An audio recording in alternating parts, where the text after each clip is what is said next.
Hello दोस्तों, स्वागत है आप लोग का हमारे इस चैनल न्यू मीटर भोजपुरी में। तो आज एक बार फिर आप लोगों के बीच एक नए धुन और एक नए मीटर के साथ आए हुए हैं। जी हाँ, बहुत ही शानदार, बहुत ही ज़बरदस्त आज का वीडियो बनेगा।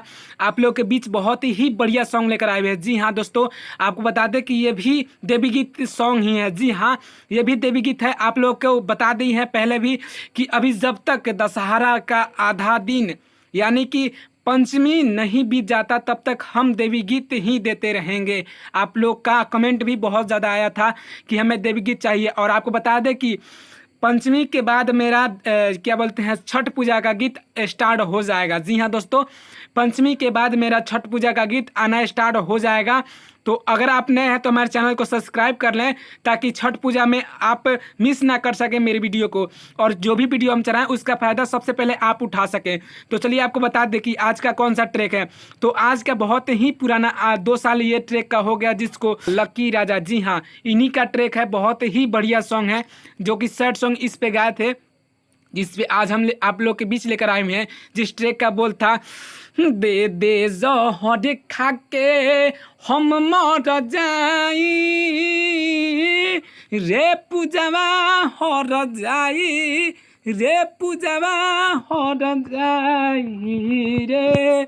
तो आज हम इसी ट्रैक पे आप लोग के बीच बहुत ही शानदार देवी गीत लेकर आए हुए हैं। जी हाँ, अगर ये आप सॉन्ग आपको अच्छा लगे तो लाइक करें, अच्छा नहीं लगे तो डिसलाइक करें, ताकि हमको समझ में आ जाए कि ये गाना कहाँ तक अच्छा है और कैसे हमको और बनाना चाहिए था। तो चलिए बिना देर किए आपको इसका मुखरा बता दें ताकि आप समझ सकें कि ये लिखा कैसे गया और आप इसको गाएंगे कैसे, ठीक है ना।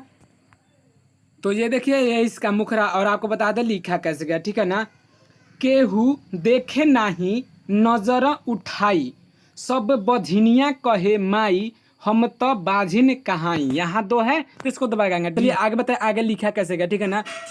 कौन हमारा से भइल गलती बताई, यहाँ दो है तो इसको दबा गाएंगे, ठीक है ना। सब बझिनिया कहे माई, हम तो बाझिन कहाई। तो बहुत ही शानदार मैटर है, बहुत ही अच्छा है। तो अगर आपको अच्छा लगे तो लाइक करें, अच्छा नहीं लगे तो डिसलाइक करें। जी हाँ, तो चलिए इसको गाकर बताएं, इसका डमी दे दे, ठीक है ना।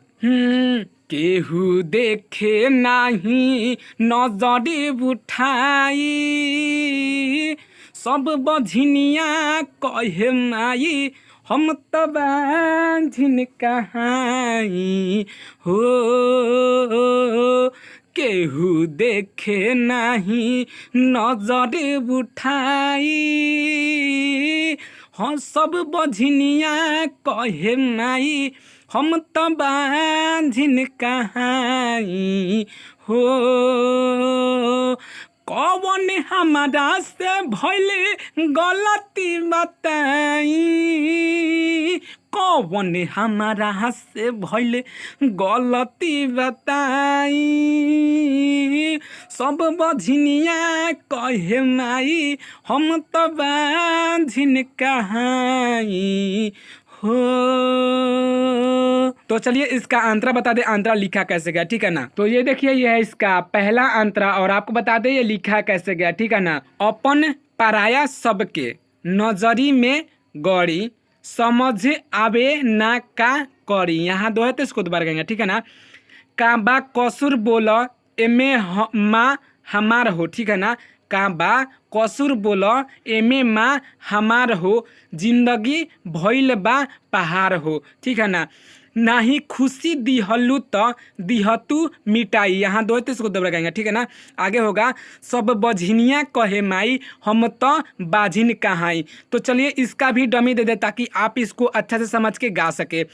आप इसको रियाज करके ही गाए ताकि अच्छा निकलेगा, ठीक है ना। तो चलिए इसका डमी दे दे, ओके। अपन पढ़ाया सबके नजरी में गड़ी, समझ आवे ना का करी हो। अपन पढ़ाया सबके नजरी में गड़ी, समझ आवे ना का करी हो। का बा कसूर बोलए में हमार हो, जिंदगी भइल बा पहाड़ हो। नाही खुशी दिहलु तो दिह तू मिटाई, नाही खुशी दिहलु तो दिह तू मिटाई सब बझनिया कहे माई हम तो बाझिन कहाई हो। तो चलिए आपको लास्ट अंतर बता दे वो लिखा कैसे गया और आप उसको गाएंगे कैसे, ठीक है ना। तो ये देखिए ये इसका लास्ट अंतर और आपको बता दे ये लिखा कैसे गया और आप इसको गाएंगे कैसे, ठीक है ना। साथ देवे के साथ कसम जे खैले उहे बारे घर से भगैले हो। यहाँ दोहे तो दोबारा गाएंगे, ठीक है ना। राइटर सागर काहे इतना सतावे लिखल ना किस्मत में बावे, ठीक है ना। राहुल सोनू तोहके कैसे समझाई।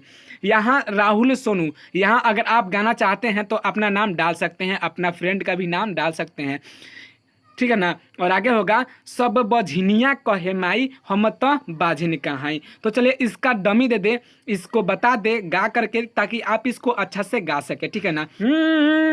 साथ देवे के साथ कसम जे खैले उहे बारे घर से भगैले हो। साथ देवे के साथ कसम जे खैले उहे बारे घर से भगैले हो।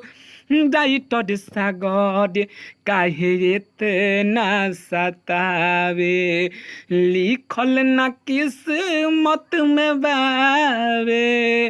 राहुल सोनू तोहके कैसे समझाई। राहुल सोनू तोहके कैसे समझाई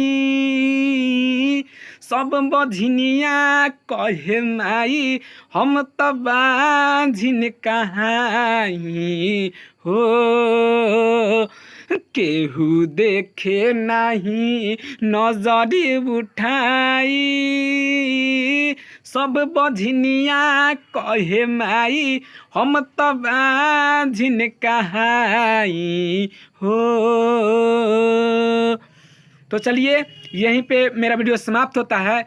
और अगर आप हमारे इस चैनल न्यू मैटर भोजपुरी पे नए हैं तो हमारे चैनल को सब्सक्राइब कर लें ताकि आने वाला अगला वीडियो सबसे पहले आप तक पहुंचे और उस वीडियो का फ़ायदा आप उठा सकें, ठीक है ना। तो चलिए मेरा वीडियो लास्ट तक देखने के लिए बहुत बहुत धन्यवाद। फिर आपसे मिलेंगे कल है एक नए वीडियो के साथ। जय हिंद, जय भारत, जय भोजपुरिया समाज।